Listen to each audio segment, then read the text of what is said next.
Leslie, thank you for joining us today. I'm so happy to have you here. Hey, Dr. Meg, it's a pleasure. Thank you so much.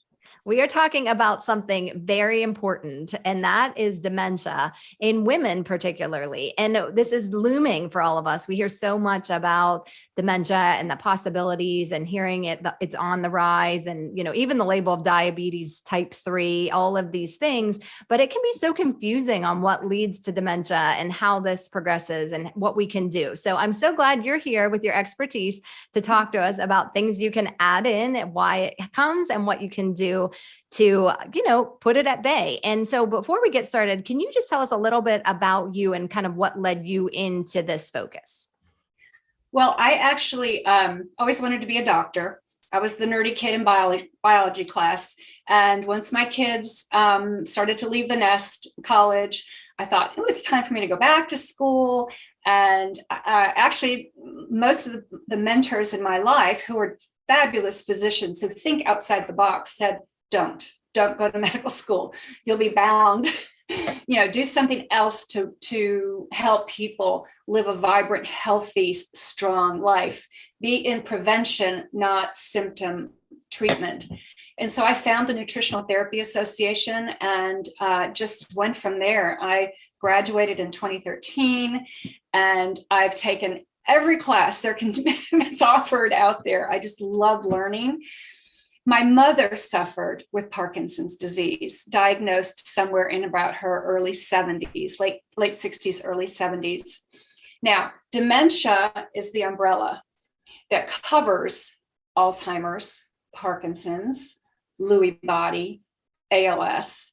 And so Parkinson's, most people think of Parkinson's as, the tremor and the shake or the mumbling or frozen J. Fox, what's his name? Michael J. Fox, yes. Uh-huh. Yeah, he's got Parkinson's.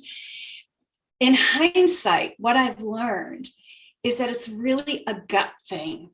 And people are really stricken by that. But my why is my mom, who was a war baby in London, World War II, lost her father, would run every day from the air raid bombing shelters to school to check in because she wanted perfect attendance, run back. They had no food, especially no green, nothing nutritious, because they were in the city in London and all the railroads and everything were cut off. So literally the Salvation Army kept my mother and her siblings alive with like an egg a month kind of thing. And then when she moved to the States at 19, very strong, very stubborn, very outgoing, she did not know how to cook. I grew up on TV dinners and, Tang and Carnation Instant Breakfast. And my parents moved to Central Florida, which sounds ideal. The spine of Florida is where citrus groves are grown. And they lived in the heart of citrus territory. But what happens in the citrus territory is they spray pesticides and herbicides 24/7, every day of the year. So you had my mom with early childhood trauma, nutritional deficiencies over her life, and toxic exposure. She was always constipated. I mean, it was just, and she didn't want to eat anything green, and she just wanted sugar and coffee. That was her thing. I don't want water, So her, now looking back that her microbiome, she had tremendous dysbiosis in her gut. And so now with where we are today at epigenetics, we know that if we can change the microbiome and get it back to working where it's supposed to be, that the gut-brain connection is so powerful that we can reverse the Parkinson's. So that's my why, and that's why I got into this. It's pretty exciting. And you asked earlier about the APOE, which is one of the genetic markers for Alzheimer's disease. I did the 23andMe several years ago, the cheek swab to find my genetics. And it came back and said, well, you're Scottish. And I said, yep, got that one. Said, oh, but you're predisposed to Parkinson's disease, osteoporosis, and cardiovascular disease, which are the three things my mother died with.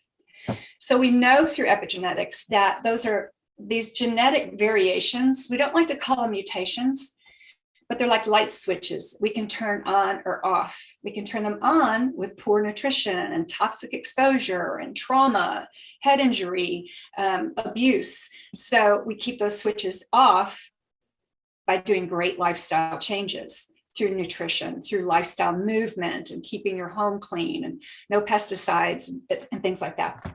I think that's so powerful. So I want to just reiterate, because I think a lot of people hear that like, oh, I have this family history. I have the gene for that. And I love how you were saying that even though you do have the gene for that, even though you have the propensity, it's really only about 10 to 20%. I don't know the exact, I've heard 10%, 20%, the exact statistic, but that if we don't turn on those genes, that we will express things like this. So there's so many factors we can do to modify it. What's interesting about Alzheimer's in particular, the genetic variation, the SNP, we call them SNPs, is the APOE4. If you're APOE2 or 3, you're fine. But if you have APOE4, 1 to 4 of them, that would predispose you to Alzheimer's. But we know that there are a lot of people out there with APOE4 that will never get Alzheimer's. And there are people out there that don't have the APOE4 that do.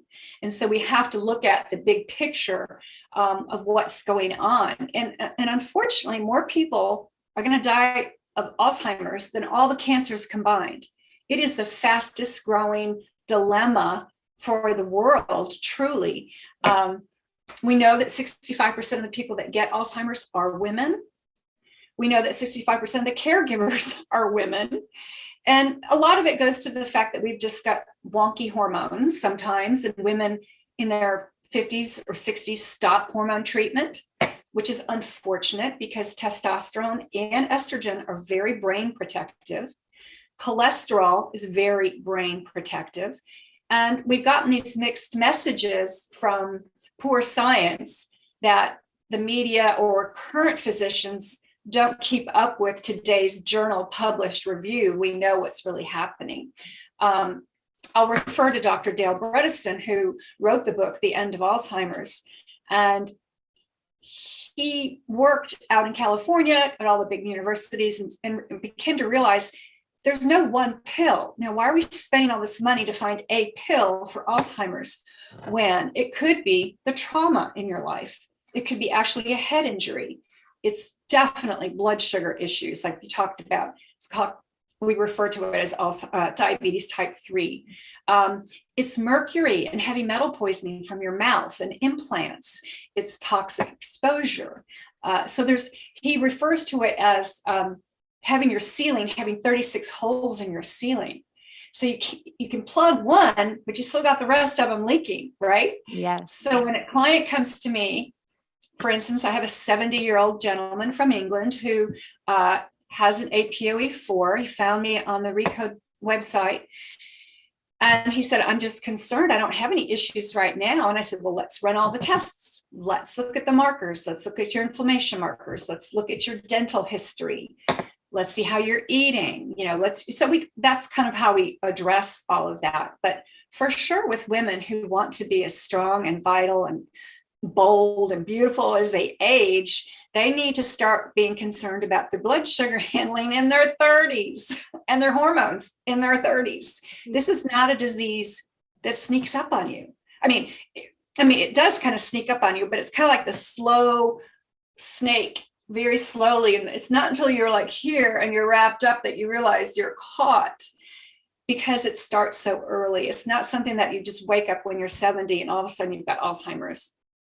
And everyone, starts to say, oh, I forgot where I put my keys, or I don't really put names and faces. And that's I wouldn't say normal, but it's common. It's common. Yes. And why do you think women are more affected by dementia than men? I haven't heard a really good answer for that, other than hormones has a great thing to play. And as I mentioned, menopause, our decline in our own natural estrogen and testosterone levels. And if we aren't involved with either bioidentical hormones and really worrying about our blood sugar levels, then I think that's the biggest key player. And then as women, we've led very stressful lives as caregivers, if we're a wife or a mother or an aunt or a grandmother. So the stress plays a lot into it. So we need to kind of remember that now mindfulness and meditation and prayer is so important for your brain health. Absolutely. I know. I feel like I'm a broken record with the people I see because I'm always talking about stress, and it's so hard. We have busy lives. We all have things on our plate, but I don't know about you, but I even say, like, take a few minutes every day. You don't have to climb a mountain. You don't have to, start meditating for an hour every day and do something you don't feel like you can commit to, but even take a few minutes and do some of those deep breathing exercises to bring yourself back into the parasympathetic nervous system and really build that muscle to know how to do that, because we're bombarded with a lot of a lot of things, particularly as women. And it all comes down to digestion, really. I mean, if you're not digesting your food, if you've slipped into sympathetic mode, which you mentioned, parasympathetic, sympathetic being fight or flight, sit and stew, digestion doesn't happen. Mm-hmm. And so no absorption happens. And so those nutrients don't get to where they need to go. And you're going to eat another meal. You're going to push that food through. You're going to screw up your small intestines and get, impermeability. And then you got foreign particles and the body goes, what's that? And starts to attack, and you got autoimmune going on. But more importantly, we are, as women, because we were deceived by big food and media, in the 80s, you're too young, but it was, the Snackwell cookie. Everybody thought, I can still eat cookies because they're fat free. Yes. Well, when you remove fat from food, you have to add sugar in order to make it palatable. And the food companies know that. So then we went on the fat-free yogurt and the fat-free cereal and the fat-free everything, but it all had sugar. Mm-hmm. And I can walk down the halls of an airport or a mall or church and tell you which women were terrified of fat making them fat. That's what they all thought. But they have the worst dry, wrinkly skin, because you need good quality fats, grass-fed butter, avocado, coconut, to have beautiful plump skin. And that's kind of not the brain subject, but my audience is, women of a certain age, health savvy and mature, that, want to extend. It's not that I'm about anti-aging. I just think we should age at our very best. Absolutely, gracefully. And I actually, it's funny, the things that you're saying, I want to reiterate to people, because I had this exact conversation. I had a patient earlier today that we were actually talking about autoimmunity, but it was the same kind of things where all these things that just kept, and she was addressing them, and she was going to people and they were just putting medications and not getting to the root. And then you could just see this progression till bam, and if you're getting these taken care of, you want to, once we're at that place, we want to be able to look back and be like, oh, if you just did this, or, oh, if this, so taking that proactive role, like you're saying, at a younger age, we're thinking of the future and longevity and living that full, rich life for as long as, and be vibrant for a long time into your, and when should a woman be concerned about possible dementia?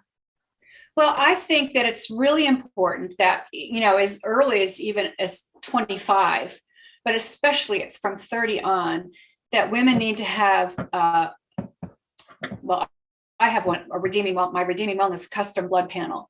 It has all the markers that I think are critical for monitoring health. And I think that you should do it every year. And I think we should just kind of keep looking at it and looking at it and looking at it. So I kind of describe it like, if you are on my mother came over on the Queen Mary, okay, from London to New York. If you're on a big cruiser like that, going across the Atlantic, and it's going to take 3 weeks, you just see the water going by and it's a pleasant journey. But unbeknownst to you, the navigation engineer has switched the dial by 1 degree. And instead of ending up in New York City, you end up in British Columbia or whatever's up there. Or go from New York to London, you end up in Iceland. In other words, your ship goes off course, but very slowly and subtly. So if we can watch these critical markers like your glucose, your fasting insulin, your homocysteine, if we can watch these markers, your cholesterol, and say, wow, why all of a sudden are we leaning this way? Are we drifting into diabetes land? Are we drifting into cardiovascular disease? you see the drift where I'm going with that. So I think it's really critical that from 30 on, we monitor our glucose, our insulin, our CRP, our cholesterol, the full lipid panel. And then if you are interested in it, I love the new genetic test that I've been working with my clients for the last 2 years. It's called 3x4 genetics. I highly recommend it. A genetics test you do once. Yeah. It's not like you do blood work every year. It's just you do it once, and it tells you, okay, do I have these predispositions? I mean, if women are asked, would you like to know if you're going to get breast cancer? Like, do you have the BRCA? And they'll say, yes, I want to do it and cut my breasts off or whatever they think is prevent cancer. But if you ask someone, would you like to know if you've got the Alzheimer's gene? No, I don't want to know. I don't want to know. And I'm like, why? Well, I think it's because they're afraid in some ways. It's like you feel like if you get the BRCA test, you can do something, like you're saying, they feel like, okay, I can be proactive. I can do something if I have. Right now, I think the media promotes Alzheimer's as there's nothing you can do. So it's like, oh, now I just know I'm doomed and there's no power. But what we're talking about here is that there are things you can do and take control and have power in your own health. For sure. And breast cancer isn't curable. Cancer is really not curable. You either go into remission and you get rid of the cancer. You can have surgery, but that doesn't change the terrain that grew the cancer to begin with. Alzheimer's or Parkinson's, Lewy body is the same way. There's going to be a root cause or several root causes that will tip into that direction. And so it is preventable. That's the big new exciting news about Alzheimer's, is that it is preventable. I think that is big, exciting news, I would say, because we've been told for so long, that there isn't anything, and this is just genetics, and this is just the road you're going down, and you have it or you don't. So taking these things into consideration early, taking them in at a young age, and many of the labs that you mentioned, you can have your even your PCP run. Now, the thing is, they're not going to look at them like us functional practitioners to really look at some of those optimal ranges. So you don't want to just be in that wide range. Sometimes when we can get that optimal range is when when we can see. I had one of my first functional doctors asked me that one day, probably 20 years ago. Leslie, you're normal, but do you want to be normal? Wouldn't you rather be optimal? And I went, oh, it's like a light bulb went off. I went, oh, that's so interesting. And the thing about having your PCP or someone order these tests is a lot of times they won't.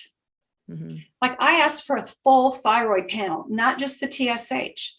And they're like, no, you're not symptomatic. You're blah, blah, blah. I don't have the code for that. I'm like, I need these markers. Yes. Gotta have them.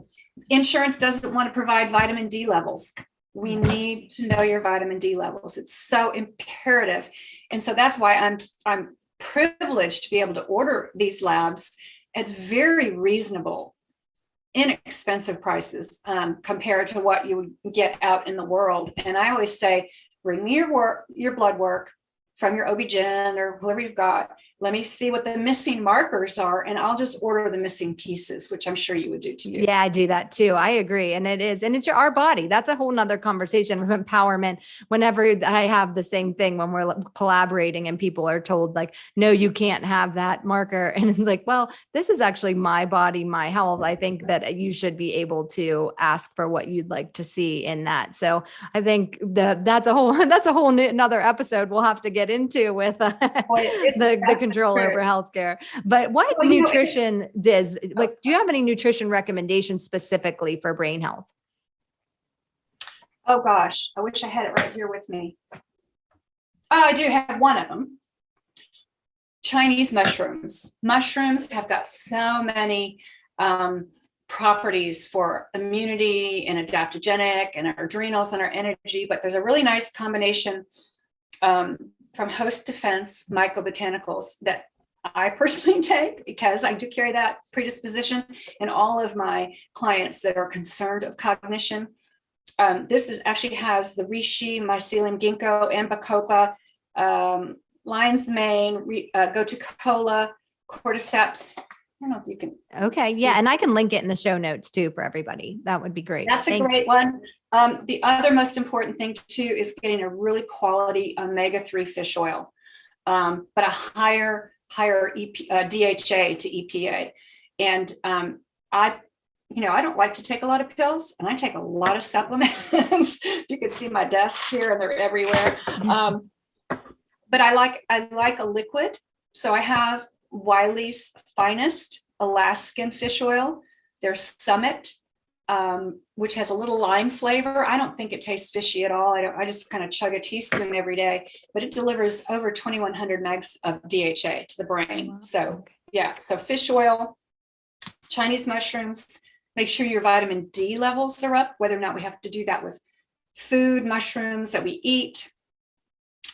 And I think what's really important, what I'm really getting into now with a lot of my female clients, is osteoporosis and osteopenia. So you can't just throw calcium at it. It's such a complex subject. And again, if you're not digesting your food, you're not breaking down those big old bulky calcium carbonate tablets. I always joke about how I keep this one on my desk that a client gave me 3 years ago. 3 years ago. Wow. Smash it every day. It won't smash. So I said, you're not digesting this. It's calcium carbonate, it's concrete. Calcium needs its buddies. It needs its D3 and it needs K2. So again, how we eat, how we digest, how we absorb, but for sure, vitamin D levels have to be up for brain health. Yes. Well, no, thank you. And so we've talked about gut health and we've talked about nutrition. What about let's talk a little bit about toxins and environmental factors when it comes to. So I watched a lecture, 15 years ago. And the gal was interviewing her mother's physician because her mother had just come down with or been diagnosed with Lewy bodies, which was the disease that took Robin Williams from us. Lewy bodies is a very serious dementia. It's a nasty one. Hallucinogenic and hearing voices, and it's just really, really sad. But anyway, this physician said, dryer sheets, laundry dryer sheets are the most toxic thing you have in your house. And she was like, what?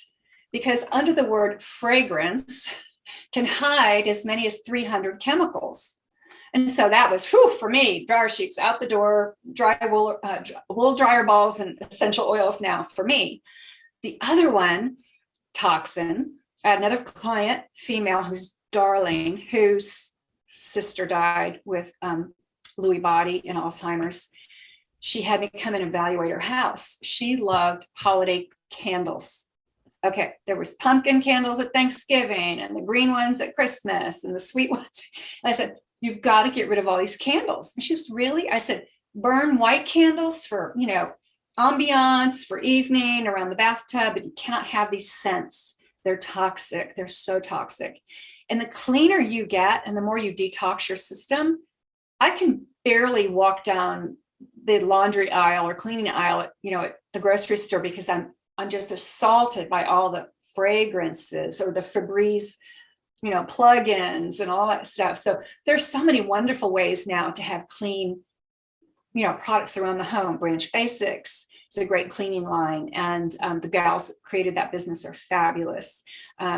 Essential oils. I diffuse essential oils. I use them in my laundry. So, and I have no pesticides or herbicides in my home or around my home.